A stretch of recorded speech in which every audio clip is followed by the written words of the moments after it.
अरपार radio द्वारा प्रस्तुत है टॉकचीत विद अरुण सीजन 1। सीजन 1 में सुनिए देश के अलग अलग शहरों के रंगमंच कलाकारों के साथ रंगमंच से जुड़े विभिन्न विषयों पर सामूहिक बातचीत।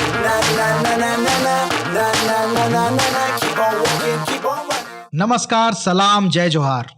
अरपा रेडियो के कार्यक्रम टॉक चित विद अरुण सीजन 1 में मैं अरुण भांगे आप सभी रंगकर्मियों और श्रोताओं का स्वागत करता हूं। आज इस टॉक चित में हमारे साथ शामिल हैं प्रतिज्ञा व्यास, डोंगरगढ़, छत्तीसगढ़ से,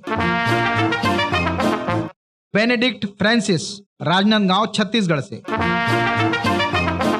सुहास बंसोड़, मुंबई, महाराष्ट्र से। आप सभी का स्वागत है। नमस्कार। नमस्कार। आप सभी को नमस्कार। परिचय मैं दे दूं सबका और उसके बाद फिर हम अपनी बातचीत में आगे बढ़ेंगे। प्रतिज्ञा व्यास जी बेसिकली डोंगरगढ़, छत्तीसगढ़ से ही हैं और ये इंदिरा कला संगीत विश्वविद्यालय खैरागढ़ से नाट्य कला में बीए और एमए की शिक्षा ग्रहण की है इन्होंने। हाल फिलहाल में centre for cultural resource and training Delhi की तरफ से इनको स्कॉलरशिप मिली हुई है। इप्टा डोंगरगढ़ में विगत कई सालों से ये कार्यरत हैं। भविष्य में ये नाट्य निर्देशक के रूप में खुद को स्थापित करना चाहती हैं। यूथ ऑफ इंडिया डोंगरगढ़ एक संस्था है जिनके साथ ये पिछले 9 सालों से जन सेवा भी कर रही हैं। प्रतिज्ञा जी, आपका स्वागत है। धन्यवाद। दूसरे साथी हमारे साथ जुड़े हुए हैं बेनेडिक्ट फ्रांसिस, राजनांदगांव, छत्तीसगढ़ से। 16 वर्ष की उम्र से रंग यात्रा शुरू की इन्होंने। तब से बहुत सारे नाटकों में इन्होंने काम किया, कुछ नाटकों का इन्होंने निर्देशन भी किया, शेर व शायरी लिखते भी हैं, स्क्रिप्ट भी लिखते हैं। इन्होंने बहुत सी फिल्मों में काम किया है, कुछ छत्तीसगढ़ी फिल्मों में काम किया है। कैमरे और पर्दे के आगे और पीछे दोनों ही साइडों में इन्होंने काम किया है। आपका स्वागत है। Thank you. तीसरे साथी हमारे साथ जुड़े हैं सुहास बंसोड़ जी, रायपुर, छत्तीसगढ़ से ही हैं।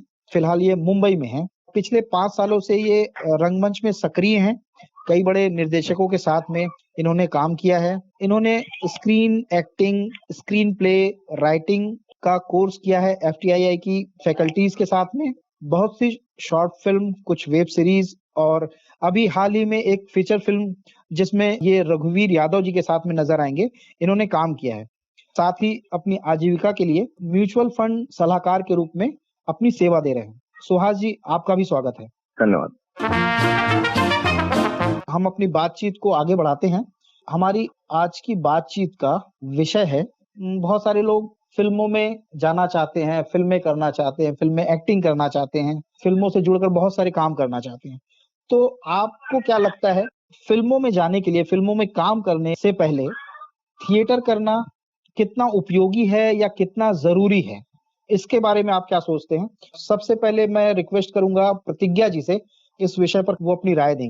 जी अरुण भैया, आपने जो टॉपिक दिया है, आज की डेट में जो हो रहा है वो ऐसा है कि क्योंकि लोग नवाजुद्दीन सिद्दीकी और इनको देख रहे हैं और इनको अपना आइडल मानते हैं और क्योंकि ये सोचते हैं कि ये लोग रंगमंच से आए हैं तो शायद हमारे लिए रंगमंच करके फिल्मों में जाना ज्यादा अच्छा होगा, इसलिए ये लोग रंगमंच में आते हैं।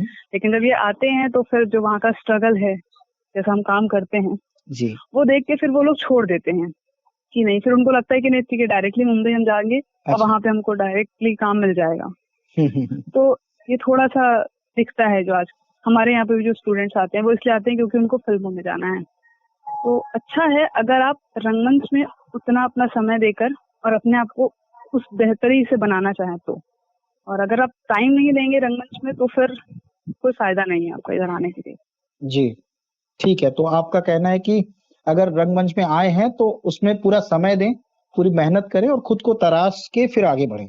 हाँ। इन बातों के साथ में बेनेडिक्ट राजनांदगांव से हैं, मैं उनसे पूछना चाहूंगा कि इस विषय पर आपका क्या कहना है? अरुण जी, मैं एक्चुअल में ना थोड़ा अलग सोचता हूँ। रंगमंच बहुत जरूरी है कि ये एक ऐसा जगह है जहाँ से आप सीखते हो। फिर जब आप कैमरे के सामने जाते हो तो सिर्फ आपका एक्सपीरियंस काम आता है, आपका सीखा हुआ क्या है वो। जी, हम स्टेज के ऊपर जो एक्टिंग करते हैं वो बहुत डिफरेंट होता है कैमरा एक्टिंग से। लोगों को लगता है कि हम थिएटर कर लें, वहां से सीख लें और हम जाएंगे और कैमरे के सामने खड़े होंगे और हम परफॉर्म कर लेंगे। बट उतना सच नहीं है, ये आधा ही सच है। आप रंगमंच करें जितना भी कर सकते हैं, लेकिन रंगमंच पे जो हम स्टेज एक्टिंग करते हैं वो, और जो हम फिल्मों में कैमरे के सामने करते हैं जी, ये दोनों में बहुत अंतर है। रंगमंच से जो हमको मिलता है उससे हम अपने कैरेक्टर को समझते हैं, कैसा होगा, कैसा वो चलता होगा या कैसा वो बात करता होगा, तरह से लोगों से कनेक्ट करता होगा, और फिर उन सभी चीजों को मिला करके हम कैमरे के सामने करते हैं। जी, जरूरी बहुत है, लेकिन सिर्फ इसलिए कि अपने किरदार को समझने और उसके अंदर कैसे घुसना है इसके लिए। पर कैमरे के सामने जब हम जाएं तो अपने रंगमंच को और अपने स्टेज एक्टिंग को थोड़ा साइड कर दें तो ज्यादा अच्छा। अच्छा, मतलब आपका कहना है क्योंकि दोनों माध्यम अलग अलग है, तो बहुत दोनों का काम थोड़ा सा डिफरेंट है। हाँ, बाकी उसकी बहुत चीजों को जरूरी है। समझने के लिए रंगमंच फिर भी जरूरी है। तो कहीं पर हम जहाँ पर सीख रहे हैं तो जिन चीजों को हमको लग रहा है कि उसको लेकर आगे बढ़ जाए, कुछ जो लगता है उसको हम छोड़ दें। बहुत बढ़िया। सुहास जी जुड़े हुए हैं हमारे साथ, अभी मुंबई में हैं। सुहास जी, आपने प्रतिज्ञा जी की बात सुनी, बेनेडिक्ट की बात सुनी, इसमें पहले तो आप अपने विचार बताइए, फिर हम इस पे हम आगे की बात करेंगे। अब विचार ऐसा है कि अगर आप जहाँ रहते हैं वहाँ पे आपके आसपास में चीजें सीखने को है, समझने को है, आप चीजें आपके पास है रंगमंच जहाँ आप सीख सकते हैं अपने लोकल एरिया में, तो उसको जरूर सीखें, क्योंकि वो एक आपकी पर्सनैलिटी को दर्शाती है। जब आप मुंबई में पहुंचते हैं तब, जब मैं 4-5 साल करने के बाद वहाँ पहुंचता हूँ, जब इस कैमरा चालू होता है तो कभी कभार हालत टाइट हो जाती है। तो डिपेंड करता है, चूंकि यहाँ से सीखा हुआ है, सब कुछ है, इसीलिए आपके आसपास में है तो सीखना चाहिए, बहुत जरूरी है। ऐसे कई लोग हैं जो डायरेक्टली स्क्रीन पे काम कर रहे हैं, तो डिपेंड करता है कि आप किस पर्सनैलिटी की मानसिकता के है, और अगर आपको लग रहा है कि पहुंचना है और ये सब चीजें सीखनी है तो रंगमंच सीखने से फायदा ही होगा, नुकसान तो कुछ नहीं है। एक्टिंग सीखोगे, क्या सीखोगे, बट आपकी पर्सनैलिटी में बड़े चेंजेस आ जाएंगे, बहुत चेंजेस आ जाएंगे आगे चल के। अगर आपको स्क्रीन पे काम नहीं भी मिला तो बहुत कुछ है जो जिंदगी में मिल सकता है, इसलिए रंगमंच होना ही चाहिए। बिल्कुल, रंगमंच हमारे काम में कितना फायदा करे, उससे हम कितना सीख पाए या कि कैसे परफॉर्म कर पाए, इन सब से भी एक अलग पूरा व्यक्तित्व है उसको निखारता है। सबने अपनी बात रखी है, किसी का कहना है कि सीखना ही चाहिए, सीख कर जाएंगे तो आप बेहतर काम कर पाएंगे और उसमें से अपनी चीजें आपको जो लगता है उसको लेकर आगे बढ़ जाए। इन सारी बातों के बीच में अरुण मैम, मैं कुछ बोलना चाहूंगी। हाँ प्लीज। जब हम बात कर रहे हैं कि फिल्मों में रंगमंच कितना जरूरी है, हम कितना सीख रहे हैं, तो उसमें मैं बोलना चाहूंगी कि पहले सवाल आता है कि आपको अगर फिल्मों में जाना है तो वो किस तरफ जाना है। मतलब एक होता है कि वो सिनेमा जहाँ पे शाहरुख खान, सलमान खान ये लोग एक्टिंग कर रहे हैं जी, और एक तरफ वो सिनेमा आ रहा है जहाँ पे नवाज और थोड़ी रियलिस्टिक एक्टिंग करने वाले अभिनेता अभिनय कर रहे हैं जी। डिपेंड करता है कि आपकी चॉइस क्या है। अगर आपको रियलिस्टिक की तरफ जाना है तो उसके लिए आपको सीखना जरूरी है। जो चीजें हम सात्विक अभिनय की जो हम बात करते हैं, जो नाट्य शास्त्र में किया गया है सात्विक अभिनय, उसके लिए सात्विक अभिनय को पढ़ना समझना जरूरी है, इसलिए रंगमंच जरूरी है। अगर आपको हीरो बनना है, तो अगर आपको करण जौहर की पिक्चरों में काम करना है, तो वो किसी को भी उठा के अगर वो हीरो टाइप लग रहा है, उस कैरेक्टर की डिमांड है तो वो बना सकता है। लेकिन अगर हम रियलिस्टिक सिनेमा की बात कर रहे हैं जहाँ पे वो लगना चाहिए कि दशरथ मांझी जैसा वो आदमी लगे, तो इसलिए रंगमंच जरूरी है। आपके किरदार को किस तरह से आप परफॉर्म करेंगे उसके लिए अभिनय ज्यादा जरूरी है। वो उस किरदार को जीना समझने के लिए हाँ हमको रंगमंच करना जरूरी है। अगर हीरो बनना है तो रंगमंच जरूरी नहीं है, अभिनेता बनना है तो रंगमंच जरूरी है। ये आपने बहुत अच्छी बात कही है। प्रतिज्ञा जी डोंगरगढ़ से हैं और अभी फिलहाल खैरागढ़ में प्रशिक्षण ले रही हैं। बिल्कुल सही। आपको अगर अभिनेता बनना है तो आपको सीखना पड़ेगा, रंगमंच करना पड़ेगा, अपने आप को तराशना पड़ेगा। हाँ, आपको सिर्फ हीरो बनना है तो शायद आप वैसे भी बन सकते हैं। इन सब के साथ में चीज मैं जोड़ना चाहूंगा कि जब रंगमंच की बात आती है तो हम कहीं ना कहीं फोकस हो जाते हैं एक्टिंग पे, अभिनेता पे। कुछ ड्रामा की बात करते हैं, रंगमंच की बात करते हैं, थिएटर की बात करते हैं, तो जो जनरली जो लोग हैं वो सिर्फ और सिर्फ एक्टिंग समझते हैं। या हम कभी बच्चों से बातचीत करते हैं, बच्चों के पास जाते हैं या कोई नए लोग हैं, उनको बहुत ज्यादा जानकारी नहीं, तो उनके लिए थिएटर मतलब अभिनय होता है, उनके लिए एक्टिंग होती है बस। लेकिन उसके पीछे बहुत सारा एफर्ट होता है। किसी ड्रामा के पीछे बहुत सारे डिपार्टमेंट्स होते हैं, कॉस्ट्यूम होती है, मेकअप होता है, सेटिंग्स होती हैं, प्रॉपर्टीज होती हैं, कोई पूरा प्रोडक्शन संभालने वाला बंदा भी होता है। बहुत सारे डिपार्टमेंट होते हैं, जो डिपार्टमेंट फिल्मों में भी होते हैं। तो उस तरह से भी ये रंगमंच उपयोगी हो सकता है काम करने के लिए? बिल्कुल हो सकता है। आप रंगमंच में जो चीज सीखते हैं वो फिल्मों में बहुत काम आता है। जैसे अगर आप स्टेज पे लाइट कर रहे हैं जी, आप कॉस्ट्यूम कर रहे हैं या आप प्रोडक्शन डिजाइनिंग कर रहे हैं, सेट कैसा होना चाहिए, कौन सी प्रॉपर्टीज यूज होंगी, ये सारी चीजें हम फिल्म में भी यूज करते हैं। जरूरी नहीं है कि सिर्फ जो स्टेज के ऊपर एक एक्टर कर रहा है वो ही फिल्मों में भी कर रहा है और उसके पीछे की चीजें नकार दी जाए, ऐसा तो जरूरी नहीं। बिल्कुल भी नहीं। जो चीज जैसे आपके घर में कोई भोजन कभी कोई बनाते हैं ना, घर पे मम्मी कोई हाँ बनाते ही भाई। तो वो एक कटोरी पे लाके आपको सर्व कर देते हैं, तो आपको सिर्फ अभी उतना ही पता होता है कि ये जो भी चीज है ये खाने के लिए है, इसको खाना ही बहुत टेस्टी है जी। लेकिन उसको बनाने के पीछे आपकी मम्मी जी जो है वो कितना प्रिपरेशन करती होंगी जी, वो चीज को वही जानते हैं। वैसे ही जो दर्शक होते हैं वो जो सामने दिख रहा है उसी चीज को मान लेते हैं कि यही है और कुछ नहीं। बिल्कुल। कितना हेल्प करती है हमको पीछे की चीजें आगे बढ़ने के लिए? प्रतिज्ञा प्लीज। हाँ अरुण भैया, मैं एक एग्जांपल से शुरू करूंगी कि एक चीज होती है कि मैंने कोई बुक पढ़ी जी, और फिर मैंने आपको बताया, तो आपने जितना सुना आप उतना समझेंगे। एक चीज होती है कि आपने खुद वो बुक पढ़ी और उसके बाद आपने उसको समझा, दोनों में बहुत डिफरेंस होता है। बिल्कुल बिल्कुल। तो सेम चीजें यहाँ पे भी होती है कि जब हम किसी ग्रुप के साथ या जब हम थिएटर करते हैं तो वहां पे कोई हीरो नहीं होता है। तो क्या होती है कि जो एक स्क्रिप्ट होती है वो सारे लोग मिलकर पढ़ते हैं और सब उसको कैरेक्टर वाइज भी देखते हैं, डायरेक्शन वाइज भी देखते हैं, लाइट कॉस्ट्यूम सबको करना होता है क्योंकि वहाँ पे तब तक काम नहीं बटा होता है जब तक एक डायरेक्टर आके काम ना बांट दे, तब तक वो काम नहीं बटा होता है। लेकिन फिल्मों में ये होता है कि पहले से रहता है कि हाँ ये डिजाइनर है और ये है तो इसको काम करना, तो वो सिर्फ अपना डिपार्टमेंट देखेगा। लेकिन जब हम रंगमंच में आते हैं तो ये सारी चीजें वो डेप्थ से पढ़ता है, हर एक चीजें वो निखर के आती है।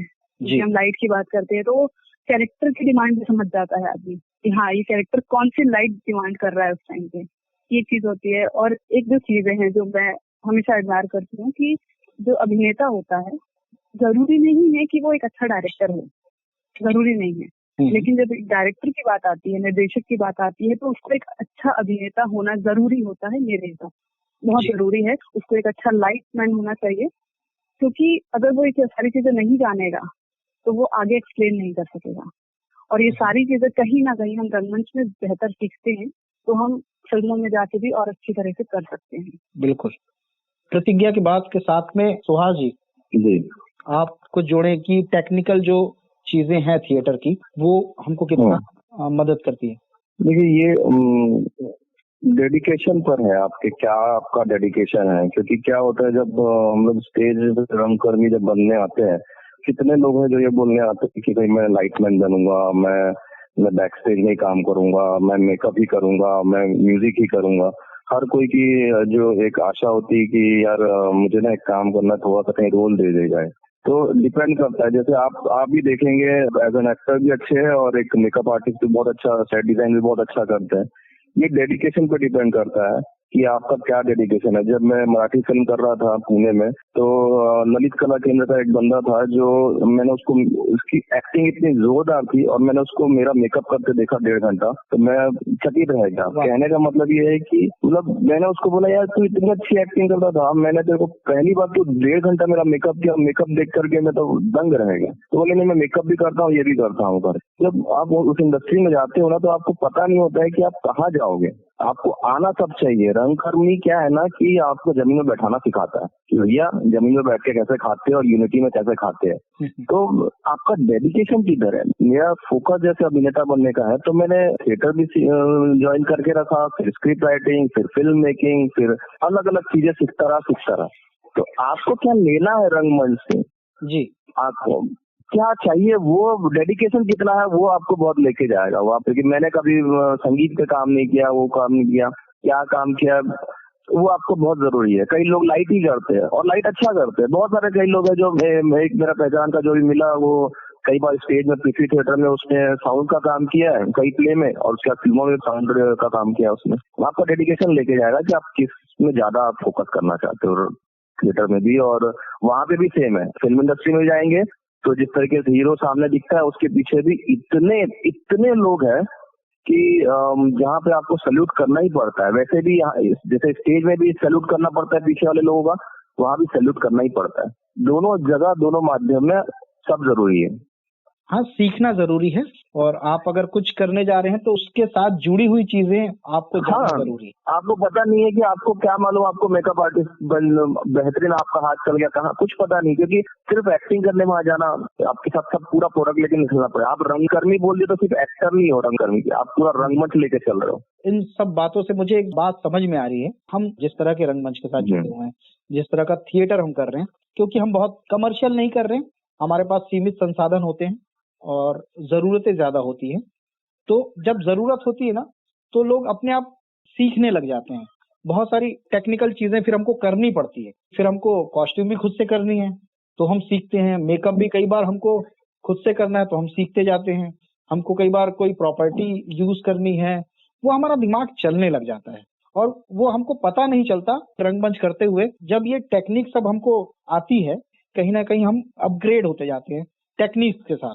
थिएटर जब हमको सिखाता है, उसकी जरूरतें जब हमको सिखाती हैं, तो मुझे लगता है कि रंगमंच इस तरह से जरूरी हो जाता है। रंगमंच को मतलब मुझे ऐसा लगता है कि एक अच्छी पर्सनैलिटी बनाने तक रखना चाहिए। वो हम तो ऐसे ही करते रहे, हम म्यूचुअल फंड काम भी करते रहे, शाम को भी करते रहे, तो मेरे जो कार्यशैली में मेरी पर्सनैलिटी में बदलाव आ गया कि भाई मेरे को ऐसा रहना चाहिए, ऐसा रहना चाहिए, वैसा करना चाहिए, ये करना चाहिए। तो रंगमंच को पर्सनैलिटी के बदलाव के लिए ज्यादा फोकस मैं मानता हूँ। बाकी वो टीचर के लिए भी काम करता है, डॉक्टर के लिए भी काम करता है, इंजीनियर के लिए भी काम करता है, सबके लिए करता है, बच्चों के भी काम करता है। बिल्कुल, थिएटर करना जरूरी है क्योंकि आपका व्यक्तित्व उससे बेहतर हो जाए, करेक्ट, आप बेहतर इंसान बन पाए, इसलिए आपको थिएटर करना ही चाहिए। फिर आप चाहे फिल्मों में काम करें, चाहे किसी भी फील्ड में काम करें।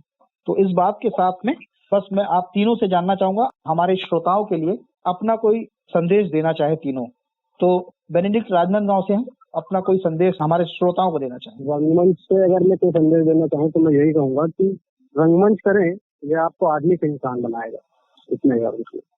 बहुत बढ़िया। डोंगरगढ़ से प्रतिज्ञा जी हैं, प्रतिज्ञा प्लीज। सर, मैं ये कहना चाहती हूँ कि रंगमंच आपको और ज्यादा संवेदनशील बनाता है, इसलिए रंगमंच जरूरी है। सुहास जी मुंबई से। बस यार रंगमंच कर लो यार, अगर शौक है जाना है तो कर लो, अब बस रंगमंच कर लो, बस खत्म। एक बात एक काम है, रंगमंच कर लो का मतलब एक और चीज है, आप रंगमंच पे थिएटर पे नहीं हो ना, तो आप थिएटर देखने भी चले जाओ, तब भी रंगमंच को बहुत कुछ मिल जाएगा। बिना दर्शक के हमारा रंगमंच कुछ नहीं है। वाह, थिएटर करने वालों के साथ साथ देखने वाले भी बहुत जरूरी है हमारे लिए। जब तक दर्शक नहीं होंगे हम किसके लिए काम करेंगे। रंगमंच हमको करने से नहीं, देखने से भी बहुत कुछ सिखाता है, हमको इंसान बनाता है, हमको संवेदनशील बनाता है। इस बात के साथ आज हम अपनी टॉकचीत को यही विराम देते हैं। अगली टॉकचीत तक मैं अरुण भांगे अरपा रेडियो की तरफ से आप सभी श्रोताओं और रंगकर्मी साथियों का धन्यवाद करता हूं और दुआ करता हूं कि आप सभी स्वस्थ रहें, मस्त रहें और जबरदस्त रहें। Thank you so much.